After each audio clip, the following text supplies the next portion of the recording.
Warning. The following episode contains graphic depictions, discussions of death and mutilation, discussions of violence, and presentations of otherworldly horror. Viewer discretion is advised. Welcome back to the Foundation, new recruit. Man, I feel like that name has become a bit inaccurate. Don't you? We're on week 9 now. Or lesson 9 at least, technically week 10 since we did miss one. And I've known you, or at the very least, you've parasocially known me for quite a while now. Oh well, the title is fun, what can I say? So today, you might be going into this episode wondering, how will our great site director change things up today? You know, they always do. And to that I say, I really won't. Last week we had only just begun the tales, and they were a wonderful introduction. And today you're ready for something a little more, but still, we're going to stay within the realm of the tales at least. Today, we're going to begin a series. So here's how it's going to work. I'm going to break today's lesson down into 2 major pieces. The first piece is going to be answering a question. To make it clear, I've often gotten questions from our new recruits as they join our Foundation team, especially when they come to be junior researchers and have an active role in researching, discovering, and containing the SCPs that we have and designing all the procedures that we use. At some point, inevitably, a few of them will come up to me and say, "Wow, there's so many incredibly wild anomalies out there. Does this mean there's a Cthulhu or Eldritch horrors? If so, am I able to work on that file? I'll cover that." And, well, the answer to that question is no. There is no Cthulhu at the SCP Foundation, but it's a little bit more complex, and I think the answer is a lot more fun.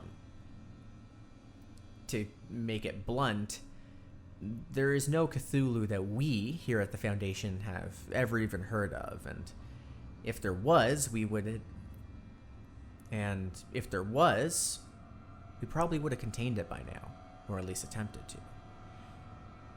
But the file that I'm going to present to you is a little more satirical in the nature, and I think you might find that it is quite a bit more fun to listen to. You deserve a bit of a laugh. You've made it through 8 of these episodes now, and if you're still here, you're going to be making it through 9, so you deserve to enjoy some fun in your lessons. The next part of this episode, though, is going to be the beginning of a series provided to us from the Antimemetics division here at the Foundation. Now, I'll give a little explanation for what antimemetics are, though I'm certain you might already have an idea. You see, a meme, or memetic agent, is an agent that spreads through knowledge, information, and ideas. You might have run into this a little bit already. I think some of our files even presented it. A memetic SCP is an SCP who has the ability to affect, to spread, or to cause damage through knowledge, information, and ideas. We at the Foundation even use memetic agents, carefully designed pseudo-anomalous projects that we have that if you, as someone who's not supposed to see a certain file, were to access it, a memetic agent would fire that would wipe your memory or knock you out or otherwise make it so that you're not going to read classified information, which gives us more than enough time to respond. Now, an anti-memetic agent, or an anti-meme, is quite the opposite. An anti-meme is some anomaly, or anything of the sort, that primarily exists to erase information. Its existence is by the lack of. The most basic memetic would be a Class A, B, or C amnestic, something that wipes your memory. A little bit more advanced than this could be an SCP, though. And these SCPs might eat information or steal memories from you or destroy any memory of itself. You might even remember this. Once upon a time, in one of your first lessons, we covered SCP-055, and it's going to come back up today. Anyways, that's all of the primer that you need.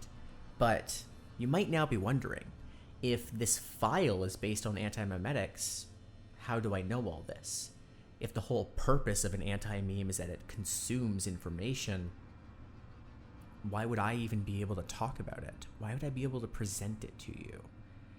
Well, the file itself will answer that, but consider it site director's privilege, because I have to handle some of the anti-memes that we have on file.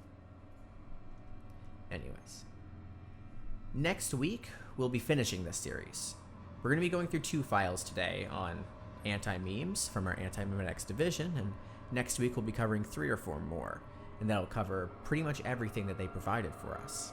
And if you really enjoy it, maybe I'll ask them for something more.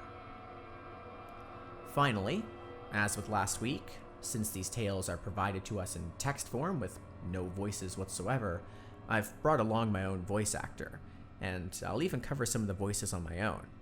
Now, I know, I'm a little monotone, and I keep things a little bit dry for your lessons, but I still hope it's enjoyable all the same. And I think you'll find the voice actors I brought with me are able to do a marvelous job. So, let's move on to our first file and answer the question, why does the SCP Foundation not have Cthulhu? In this file, my compatriot will be playing the role of Zalgo. And to provide credit where credit is due, this file has been written, recorded, and documented for us by one of our researchers who goes by the alias of Gargus, which is one of the most horrible words I've had to pronounce on this show. Anyways, let's begin.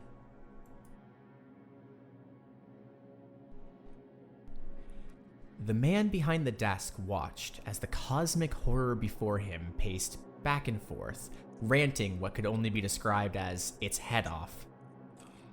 I am the ultimate hive mind. My influence is everywhere, though you normally cannot feel it. I am he who waits behind the wall. When I break through those tiny cracks in your reality, I am the very personification of decay and destruction. Black ooze, great tentacles, blood flowing from your eyes. My 6 mouths are ever screaming, and the 7th one shall sing the song that ends the world. My very gaze is enough to drive men to madness. It moved in closer and made several dramatic motions with its tentacular appendages. No force can match mine. When I deem your world to be over, I shall come to an end. My power goes far beyond that of any other being you can think of. It worked its mass into the small wooden chair and glared at the man. I am decay, and I am destruction. I am Zalgo, and I am coming. Multiple tentacles slammed into the desk. So why can't I be an SCP? The director of the SCP Foundation showed no shock towards the black, amorphous monstrosity that sat before him. The piercing red light from the pinpoints deep in the dark mass did not pierce him. Instead, they merely reflected off of his glasses and his balding head as he looked down at his desk. "Look," he began, ruffling through the sheet of papers. "This is your 5th time attempting to apply for SCP status. I don't know how many times I've said this to you, so listen up. This is the final time. We do not have any interest in taking you in. You just don't work." Did you not hear me? Demanded Zalgo, growing in size rapidly. I am the ultimate hive mind, and... Yes, we've been through this before. You are the ultimate force of destruction and can end the world and all those other qualifications you're always on about. There's no need to repeat them again. Now, I'm not saying I encourage it, but why don't you just go and do something dangerous if you want in so badly? Do something dangerous? My work over the past few years has been beyond dangerous. I have driven countless innocent children to madness, caused suicides all over the world, and bled into anywhere I can fit, and you ask me to do something dangerous? The black mass rose up, drawing on its awesome power.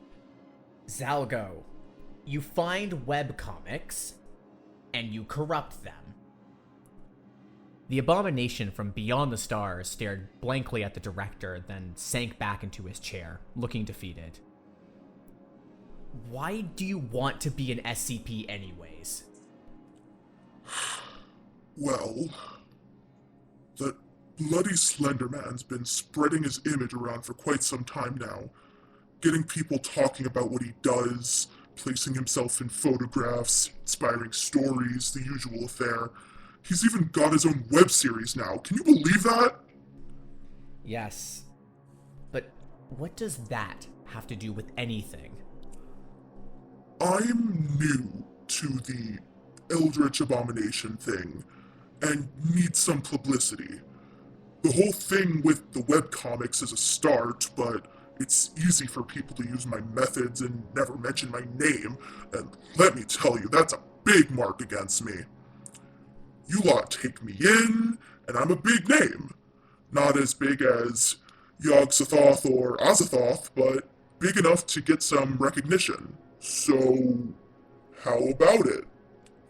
An awkward silence settled over the room as the director took off his glasses and wiped them off with one hand while holding his forehead with the other, deep in thought.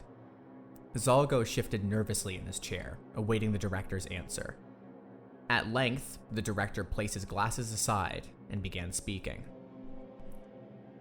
Barring the fact that I refuse to participate in some weird contest of abominations, there's one big reason as to why we can't take you in.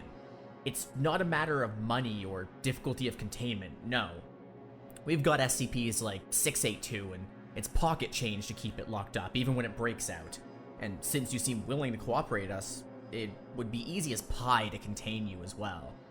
No, it's just that you're not interesting enough. Zalgo seemed to boil with fury at this statement and opened several mouths to make a retort, but the director held him off. Allow me to explain. You are bursting with power and have the capacity to end this world with a thought. That's all well and good for other organizations, but here at the SCP Foundation, we can't just accept you on those criteria. It's far too much. You're overpowered, you don't have a hook, and quite frankly, you're boring. When you get down to it, you just don't fit in with our image. For a moment, it looked as if Zalgo was ready to end the director, right then and there. A few tense moments passed, the seconds ticking away as slowly as they could, before his shoulders sank and the black mass sighed. All right, you win. I'll just see myself out. As the chair scraped across the floor, the director said, "Try Warehouse 13 or maybe the Chaos Insurgency. I'm sure they'll be a little more lenient than we are." Zalgo gave a grunt of thanks and was gone, having melted into the walls. The director allowed himself a few moments apiece before calling out, "Next!" and preparing himself for the next sob story. A colossal green man with a squishy head and long wavy beard of tentacles squeezed his way into the office and stuffed himself into the chair. Rifling through a few more papers, the director looked up and stated, "Thank you for joining me today, Mr. Cthulhu."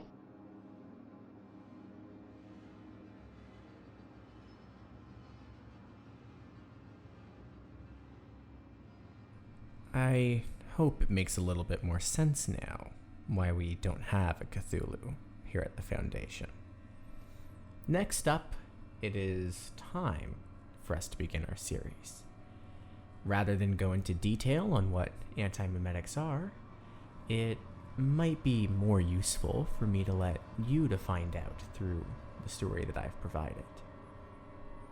The goal of this file is to aid your education, as with everything, but to provide you insights into an area in this Foundation that almost nobody else knows of. Consider it a treat.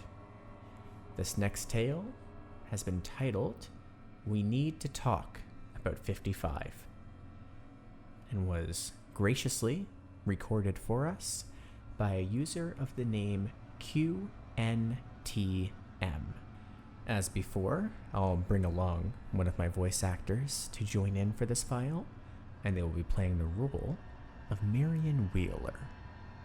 Let's begin.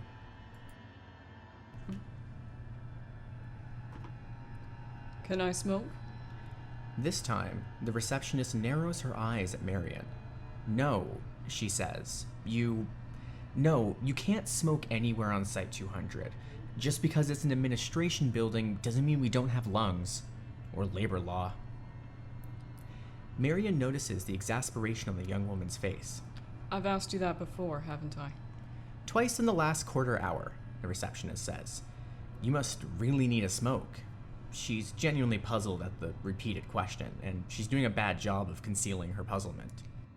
You think this is like Memento, don't you? You think I have no long-term memory, and if I stay in one place for too long, I forget why I'm there. The receptionist is only just old enough to remember that film. I guess? Marion smiles sympathetically and shakes their head. It's nothing so simple. Minutes pass. They toy obsessively with their lighter. They're turning 50 this year and slowly graying, well on their way out of petite and towards little old lady. In their bag, their phone beeps because it's time for a pill, but they tell it to remind them later. There's a slight tremble in their fingers, but that's not age-based infirmity, just the ordinary nerves. They're nervous because they're here to meet an O5, and O5s are scary. O5s never want to see you for a small thing. It's the end of the world or nothing. Finally, 40 minutes late, the door to the inner office opens. 4 or 5 high-ranked foundationers spill out, carrying laptops or briefcases. As a group, they head straight past reception and out to cars which are waiting. Marion recognizes a few of their faces. The Site 19 site director, the head recruiter for Western Europe. None of them glance in their direction. Once they're gone, 058's assistant pokes his head around the door. He's 20-something, incredibly youthful, like a teenager stuffed into one of his dad's business shorts. His haircut is barely regulation.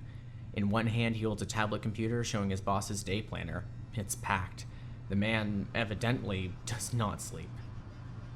Marion? You can come through now. The office door closes behind them with an unusually heavy mechanical clunk, as if the whole thing is part of a machine built into the office walls. While Marion takes the indicated chair and sets their bag down, the assistant turns and does some confusing additional things to the door, causing it to make several further strange noises. O5s have non-trivial privacy and security requirements. The office itself is spacious, but somehow contrives to be dark despite 2 big corners of window and broad daylight outside. The walls are all bookshelves and dark wood paneling, perfectly stylish, but a style from the 90s, a little worn and not yet old enough to be fashionable again. As for the fellow behind the desk, well, an O5 never looks like you imagine. Marion takes a deep breath. So, what's the topic? All I got was the meeting invitation, no agenda or subject. I mean, an O5 says jump, you jump, but... Looking to their right, they notice that the assistant, without saying anything or making any undue noise, has set his tablet down on the table, produced a gun, and aimed it at their head. Marion stops talking. They sit still in their chair for a little while, absorbing the change of pace and letting their heart rate rise to a hummingbird's and then start to flatten again. Okay. They lick their lips and grip the armrests, otherwise staying perfectly still, waiting for another prompt. The assistant's face is totally neutral now, like this is just how meetings go. Maybe it is for people up here. Who are you? 058 asks them. Marion blinks. What? Oh, God. Let me rephrase, 058 says. Marion Wheeler, 49, with a loving husband and 2 boys in tow. Likes camping, hiking, and ornithology. Boring mother with perfect, airtight background and financials as far back as we can examine. And you've got full foundation credentials which we've never issued, including access to a list of installations and rooms of which some of those locations don't even exist, or were torn down decades ago, and at least one hasn't been built yet you've got the front door key to it. That's before we get to your SCP access control list, which I can only term as egregious. So you're a spy, and your objectives are misaligned with ours. And Clay wanted to cut Chai 3 loose on you, but I was able to bring him around. I talked to him in a face-to-face. I thought there was a slim chance that if we locked you in a bomb-proof room and asked politely, you'd have the good sense to spare yourself the rest. Marion has long since stopped listening. You dullard. I'm your chief of antimemetics. We don't have an antimemetics division, Clay, the assistant, says. Yes, you do. We do. We have a memetics division, a telecontainment division, fire services, Ops A, Ops B, personnel, D personnel, and 24 others. We don't have an antimemetics division. Do we have an irony division? No? Alright. Well, try this. Do you think the antimemetics division would show up in the listing? This is just a cover story, Clay says to 05, not taking his eyes off Marion. It's a good one, but she had it worked out in advance. Clay, lose the piece. Grudgingly, Clay does so. Marion relaxes, fractionally. There are SCPs with dangerous memetic properties. There are contagious concepts which require containment, just like any physical threat. They get inside your head and ride your mind to reach other minds, right? Right. 058 could name a score of SCPs fitting this description without even thinking. There are SCPs with anti-memetic properties. There are ideas which cannot be spread. These are entities and phenomena which harvest and consume information, particularly information about themselves. You take a Polaroid photo of one, it'll never develop. You write a description down with pen and paper and hand it to someone, but what you've written turns out to be hieroglyphics and no one can understand them, not even you. You can look directly at one and it won't even be invisible, but you'll still perceive nothing there. Dreams you can't hold on to, secrets you can never share, lies and living conspiracies. It's a conceptual subculture of ideas consuming other ideas, and sometimes segments of reality, sometimes people, which makes them a threat. That's all there is to it, really. Anti-memes are dangerous. We don't understand them. Therefore, they're part of the problem. Hence, my division. We can do the sideways thinking that's needed to combat something which can literally eat your combat training. 058 stares back at her for a long moment. Clay fidgets, disliking and distrusting the story, but the 05 seems more open to the concept. Name one. Name an antimemetic SCP. SCP-055. There is no SCP-055. Again, yes, there is. There isn't. SCP numbers aren't assigned sequentially. They're gaps. That number hasn't been assigned. It's not superstition. We have enough to be concerned about without arbitrary numerological mysticism. We have SCP-666 and SCP-013, but there's no SCP-001 and there's no SCP-055. Clay, you should have a look at this. He turns his monitor so Clay can see the file that he has just retrieved. Clay bends over and reads it from top to bottom. Stunned, he scrolls back and reads it all a second time. But the file's dated from 2008. It's got all the right flags and signatures. It's keyed and coded. It's real. You've seen this before? Never in my life. As far as I can remember anyways. On the other hand, if the content is accurate, both of us have probably seen it dozens of times. Clay glares at Marion. This isn't possible. Marion nearly spits. For Christ's sake, Clay, how long have you been working here? But if this SCP is that powerful... Yes? Who wrote the file? And for that matter, how was the interview conducted and who is Bartholomew Hughes? And most importantly, how do you, Miss Wheeler, retain knowledge of any of this? Bart Hughes wrote the file. He's dead. What happened to him? You don't want to know.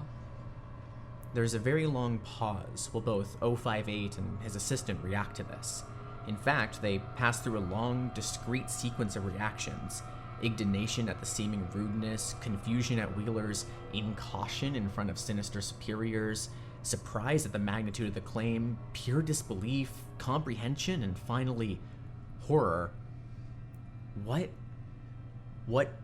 would happen if we did know? It would happen to you as well. As for the rest of your questions, we manage that pharmaceutically. You know, we have Class A amnestics for people who very badly need to forget things. Of course you do. Who could forget about Class A amnestics? Well, in antimemetics, we have a different pill for the people who need to remember things that would otherwise be impossible to remember. Mnestics, Class W, X, Y, and Z. Same Greek root word as mnemonic. The M is silent. In their bag, their phone beeps again. With a nod of approval from the O5, Marion reaches into their bag and turns off their phone, acknowledging the prompt this time instead of postponing it. They pull a blister pack from another packet and pop a pill out. It's hexagonal and green. They hold it up and is satisfied to see a flicker of recognition on 058's face. He's beginning to put it back together. These are Class W mnestics, the weakest, suitable for continual use. 2 pills per day. Go down to the pharmacy and ask. Pharmacists will claim they don't stock any such thing. They're misremembering. Tell them to double check. And now, I think I get it. I see why we're having this conversation at all. Yes? Marion says, popping a second pill out and handing it over to him. It's because you missed a dose. You're supposed to be on these, the same as me and everybody else on my staff. It's the only way we can work. You forget to take a pill, and then you forgot all the information that the pills were helping you to retain. You forgot why you were taking them, who gave them to you, and where to get more. You forgot about me and my entire department, and now I have to bring you up to speed. And if I take this, I'll remember this whole conversation and we won't have to have it again? Hopefully not. Should I be taking those? Sorry, kiddo. Need to know. Maybe when you're an 05 yourself. He swallows the pill. Marion swallows theirs as well. So, what is SCP-055? SCP-055 is nothing. SCP-055 is, as described in the file, a powerful information autosuppressor. As far as experimentation has uncovered, it can only be defined in negative terms. We can only record what it isn't. We know it isn't safe or Euclid. We know that it isn't round or square or green or silver. And we know it isn't stupid. And we know it isn't alone. But what we do know is that it's weak. It's weak because it's the only antimemetic agent in our possession which has a physical entry in the files. We have paper records of the thing. We have containment procedures. It's not safe, which means it's dangerous. But it's contained. 058 blinks. You have procedures? Where? Marion points at their head. Then how many other anti-memes are there? How much more dangerous do they get? 10 that I know of. Statistically, probably at least 5 more that I don't know of. This does not count the antimemetic entities freely roaming the halls, not under containment. There are at least 2 in this room with us right now. Don't look. I said don't look, it's pointless. 058 does an impressive job of controlling himself, keeping his attention focused on Marion. Clay doesn't fare so well, and quickly sweeps the whole room, even checking behind his back, making an ass of himself essentially. He finds nothing and looks baffled. There's an invisible monster which follows me around and likes to eat my memories. SCP-4987. Don't look it up. It's not there. I've learned to manage with it.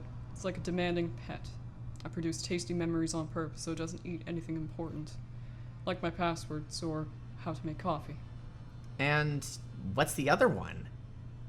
With another nod from 058, Marion goes to her bag again. This time she pulls out a gun and shoots Clay twice in the heart. More aghast than in pain, Clay collapses sharply against the bookcase behind him.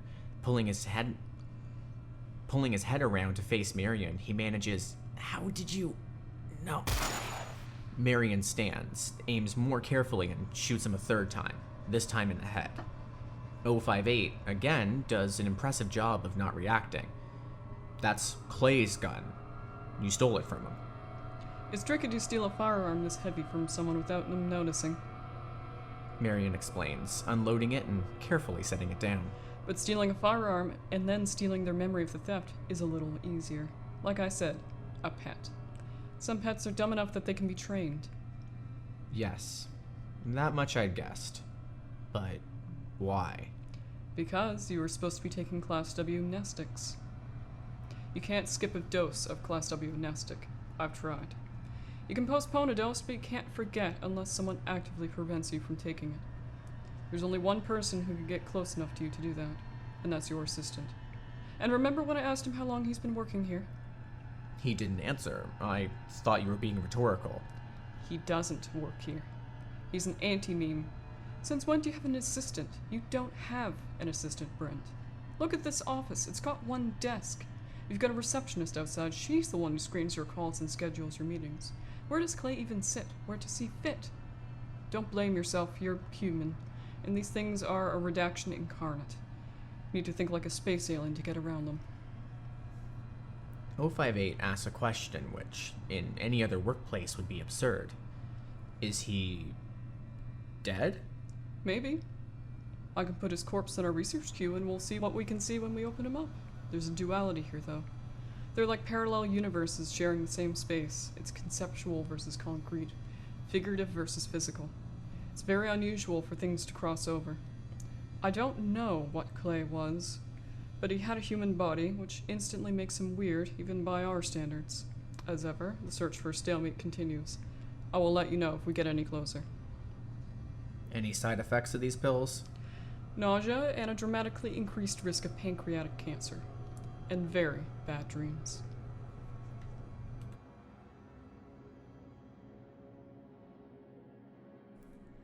Now, having digested all of that, allow us to move on to the final story for today. Introductory Antimemetics.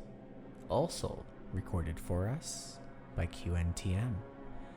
I'll be bringing in the same voice actor as last time, though they will also play the role of Alastair Gray. Let's begin. Junior researcher Kim's been working for the Foundation for all of 4 hours, and he feels pulverized, as if an anvil was dropped on his head in that first introductory lecture. It's lunchtime, and he's found a corner so far back in the cafeteria that nobody bothers him, where he can chew and swallow non-anomalous food and drink apocalyptically strong coffee and digest the hard lessons of the morning. On his Foundation-provided phone, he pages fretfully through the few SCP files for which he has clearance. Most of them have to be jokes. That's how they read. Like very bad, dark, frightening jokes. Kim's one of 11 junior researchers in the new intake, and the other 10 are sitting in a separate group at a separate table, chatting animatedly to one another. There are some instructors here and there, munching sandwiches. Other than them, the cafeteria, large enough to seat 200 people or more, is deserted. To Kim, that seems odd. Site 41 is large, 3 skulking buildings with significant basement space, buried casually in the forests of central Colorado. Where is everybody? A man in a gray suit walks into the cafeteria, makes eye contact with Kim, and strides purposefully over. The man's suit is sharp enough to cut. He wears a tie pin and a platinum wristwatch as big as a brick. He looks badly misplaced. Site 41 is a working site. There's training, education, research, development, analysis, and even the containment of a very few safe SCPs going on here. Executives shouldn't ever be here. So what is he? A lost exec trying to find a helipad, or a researcher or instructor dressing for the job he wants, not the job he has? I love a first day. The man says, holding a hand out. Alastair Gray. With an E. Kim. Paul Kim. Good to meet you. What accent is that, if you don't mind my asking? Kim blinks. New York. I'm from New York. Are you the site director? You seem on edge. Well, that figures, doesn't it? You must know how that intro goes. It's like an atom bomb to the ego. I just had almost everything I know overturned. It turns out I've spent my entire adult life being protected from dangerous knowledge, as if the whole world outside is a ball pit for under sevens. Stepping out of that has been humiliating to start with, and... Hey, what do you do here exactly? You didn't answer my question. You didn't answer mine. Of course I did. I'm from... And then he just stops, his train of thought running off the end of a track into the air. It's on the tip of his tongue, the answer to Gray's question, but he can't get the words out. That's weird, he says, shaking his head. At this point, he also notices that Gray isn't wearing his badge. Now, that could be an honest mistake, albeit an extremely serious one. But surely execs don't get to the executive level without being scrupulously correct in everything they do. Who are you? Your life story was fascinating. What? You spoke 4 languages. 1 now, and soon 0. Too huge in intellect to specialize. Your education was a fusion of biochemistry and comparative literature. You felt as if you'd die if you couldn't find more foreign thoughts to cram into your head. You've been all over the world, hungry, and every country you've ever been to is like landing on another planet. You toy with anthropology, but there's too much world for one human race to understand, let alone one human. There's too much human race. We should pare it down. Kim nods. Would you excuse me for just 1 second? He gets up and hurries to another table, to the instructor whom he met earlier in that day. When Kim gets close to her, he feels a kind of staticky sensation building up. He tries to shake her shoulder, and succeeds in moving it a little, but it's like reaching through tar. Hey, there's a problem. There's an intruder. I think it might be an SCP. Doc, look at me. Hello? She doesn't react. He tries the gaggle of a few newcomers as well, but they keep chattering and hypothesizing, oblivious to him shouting and clapping in their ears. Hey, people, listen to me. No. He looks back. Gray has stood up and started moving towards him, still with that confident smile. And there's definitely something wrong with him now, because he's visible through the tables, like an augmented reality holo projection jammed inside Kim's eyeball. Kim realizes with a stab of fear that he can even see Gray when he blinks. His eyelids close, but Gray is still there, an apparition in what for all of Kim's life has been totally personal, private darkness. The only way he can avoid seeing Gray is to turn away, and even then he feels a radioactive prickling in the back of his eyeballs. Kim tries to phone out one of the newbies. The phone in the newbie's pocket rings, and other than that, nothing happens. Nobody reacts. That doesn't make any sense. Do you remember your father? I never knew my father. Kim starts edging away. My mom raised me. Gray's white smile is a fixture. These people loved your perspective. They're going to put you to work on anomalous antimemes, but they don't remember you exist. You don't exist. Kim says, mainly to himself, there aren't any dangerous SCPs on this site. It's a safe site. So either you're not dangerous or nobody knows you exist. And if nobody knows you exist, then that means you're either brand new or you're... What's an anti-meme? Hell of a first day. Are you sentient? You seem on edge. Kim bolts. He exits the cafeteria, turns a corner, and runs 10 or 11 paces down the corridor to where there's an elevator. He stabs the down button and waits. The elevator door is highly polished, reflective. Kim catches sight of a face in the mirrored surface and nearly falls over with shock because it's a face he's never seen before, and it's apparently his own. Jesus! Oh, no. He babbles. What the hell? Gray comes around the corner, still only strolling, just as the elevator cracks open. Kim dives in and punches the lowest floor, basement level 8. It's instinctive, although he could rationalize the decision in retrospect. He can't just get in his car and drive. It's better if Gray stays on site than if he's set loose in rational reality. And to do that, it's better if Kim retreats to the lowest, darkest corner of the site for which he has access, and then waits for Gray, and then locks all the doors behind him and waits to die. The elevator starts descending, and the apparition of Gray, visible through the doors and the floors, disappears upwards, shrinking with distance and perspective, but still smiling broadly down at Kim. Kim paces in the elevator. I don't remember what my face looks like. It said it had eaten all my secondary languages, but I don't remember learning anything other than English, so it's eating my memories, it's consuming information, and I can't contact anybody directly, which means I'm on my own. I'm not trained for this. He hammers his head once against the elevator wall and stares at his shoes. But I don't know that. What if I've been trained, but I don't remember my training anymore? What if I've been working here for years and I only think that this is my first day? What if I've met this thing before? What if everybody on the site has met it multiple times and nobody remembers? Is this what an anti-meme is? Kim nears the near-empty cafeteria and miles of totally unoccupied corridors and vacant office and lab space. Maybe it's not just eating my memories. Maybe it eats people whole, removes them completely from history. Maybe it's been haunting the site for years, and that's why the site's so empty, because it's nearly finished exterminating us all. I need to get help. I need to warn somebody. How? I can't talk to people. I can't phone them. I should write an SCP. But surely somebody's already thought of that. He pulls his phone out. He pulls out the listing. Nearly 10,000 SCP entries. 100 of them are tagged antimemetics alone. He clears his mind. Gray with an E. Grey 4937. SCP-4739. Object Class: Keter. Special Containment Procedures. I'm disregarding this format because time is a factor. If you're reading this, you've already been isolated from the Foundation at large. Attempts to signal for help are futile. You are now inside SCP-4739's gullet.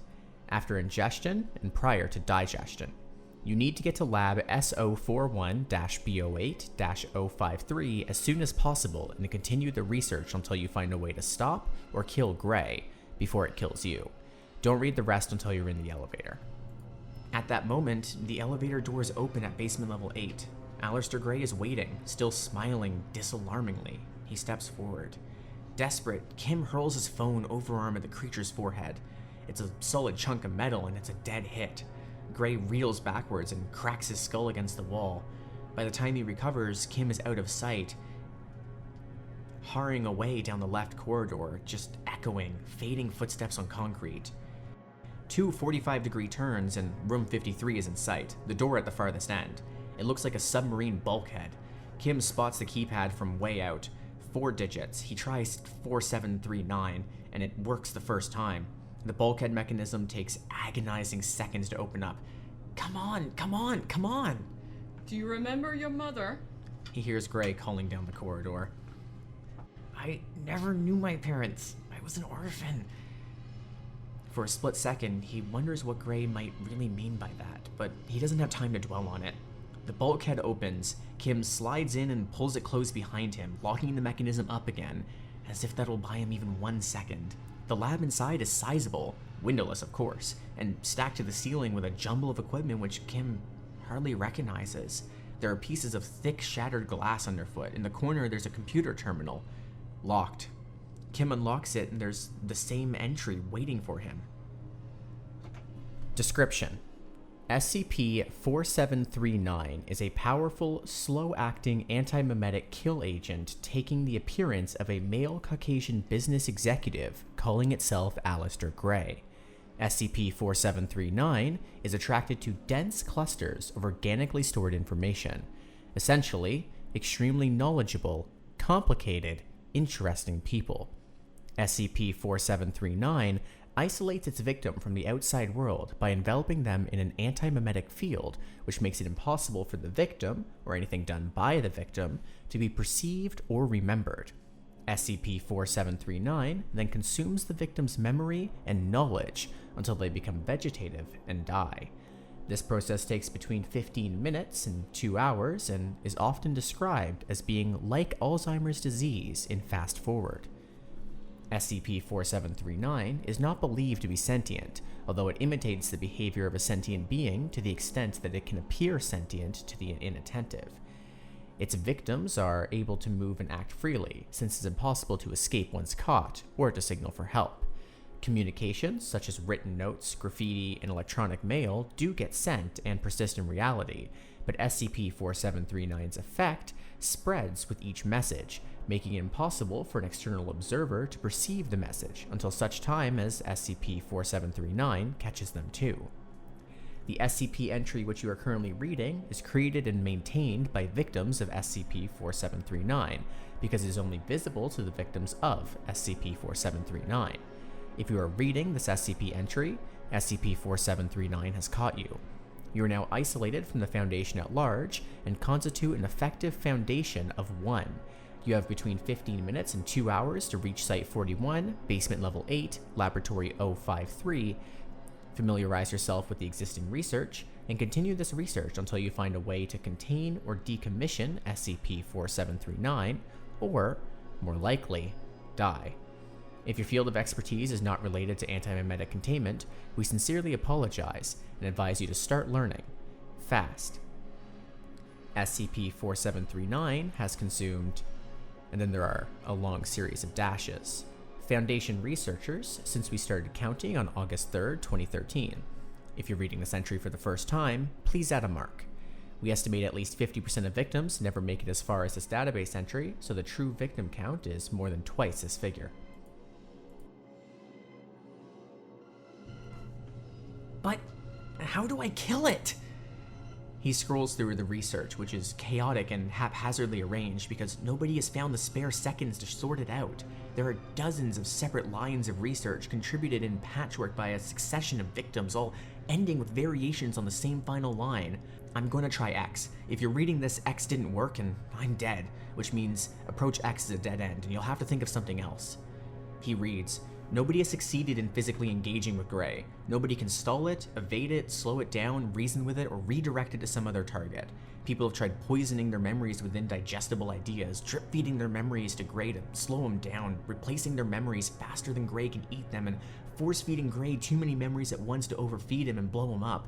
They've tried committing suicide by Class A amnestic overdose. None of it worked. More than 100 people, most of them apparently possessing doctorates, having slid into the maw of this thing, fought briefly and, with a greater or lesser degree of dignity, died.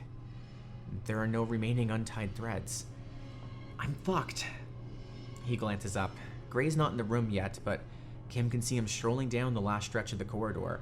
He's a totally intangible being. Physical obstructions are irrelevant to him. He can't be hurt. Kim clutches the pocket where he used to keep his phone. Wait a second. He scrolls again. He finds 3 or 4 sad, desperate wretches who died confronting Gray physically. Combat knife and Glock, baseball bat. Kim looks up to check the room. Surely enough, a bat's there, rolled under the table. One man, an elderly botanist far out of his depth, said he was just going to try whatever he could find was the heaviest. That explains the shattered CRT television and the light layer of thick glass on the floor near the bulkhead. There's even CCTV footage of the botanist's attempt. He accomplishes literally nothing. Gray is a holographic ghost and the CRT drops right through him, imploding when it hits the floor at Gray's feet. The botanist spends the rest of the video's running time huddled in a corner, gradually losing his mind while Gray watches placidly. The difference being, Kim realizes with his eyes boggling, a phone is a solid brick full of information. And before me, nobody tried using information as a missile. Kim searches for the experiments, several of them scattered, where the victim tried to divert Gray to a different data source. The general idea seemed to be to overload Gray by pointing him at something containing too much information. The internet, or the terabit feed from a live particle accelerator experiment, or a stack of hard drives containing the first few quadrillion binary digits of pi. But nobody could figure out a way to distract Gray's attention, prominently placed screens full of data he would ignore. Data beamed at him electromagnetically through radio or laser. It had no effect. And nobody could figure out a way to tunnel the information in through the victim's mind as extra memories. It was written off as impossible, closed as a line of investigation. The hard drives, Kim finds, are right there on the workbench next to the computer. It's a half-rack unit, a cuboidal block of metalwork as big and heavy as a bowling ball, one of the most ineffective conceivable melee weapons. Kim snatches up the 3 longest pieces of Ethernet cable he can find and starts plaiting them into a chain. Then he remembers who he is and where he is and what his responsibilities are. He goes to the computer, to the SCP entry, adds himself to the victim tally and writes up exactly what he's about to try, because he might not be the last one, and the world needs to know that this didn't work. Gray comes through the lab bulkhead to find most of the equipment in the room toppled onto the floor, to create room for the black and silver drive array that Paul Kim is whirling around his head on a 2-meter chain made of plated network cable.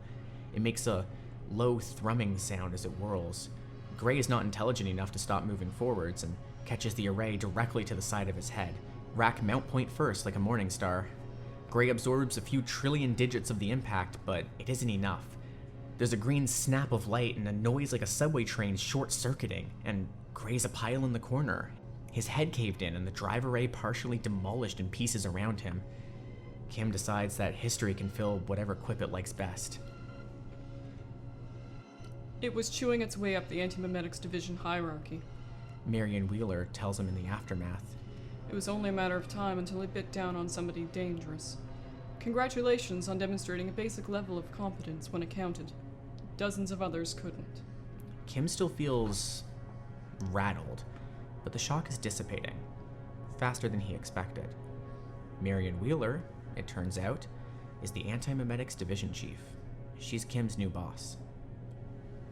I want to say it was dumb luck. I want to say that I just threw my phone. It was an instinct. It was muscle memory. It was my first day and I got lucky as hell.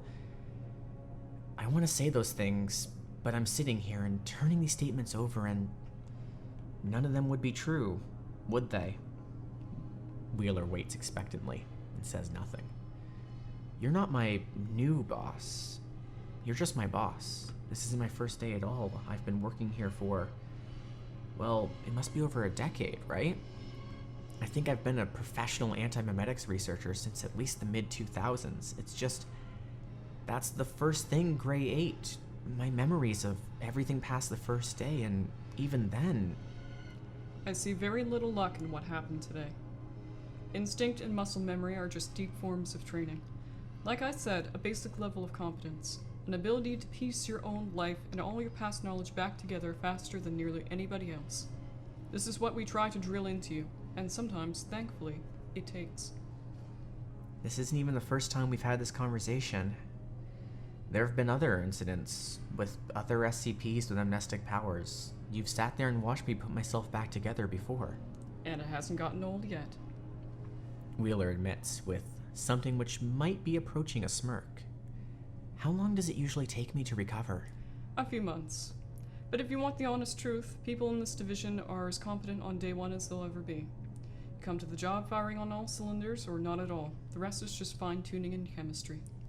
So, what you're actually saying is you don't care about my mental state and you need me back at work right now. Wheeler nods. I need an updated SCP entry just to begin with. I need you to nail down the model for Gray's predatory pattern and exactly how you defeated it. I want you to work out what it did with the bodies, incinerated, disintegrated, or just left them lying around the site in rotting, perceptually cloaked heaps. And I need countermeasures for when it comes back. It's not dead? Wait, I think I know this one. It's coming back to me. Ideas don't die.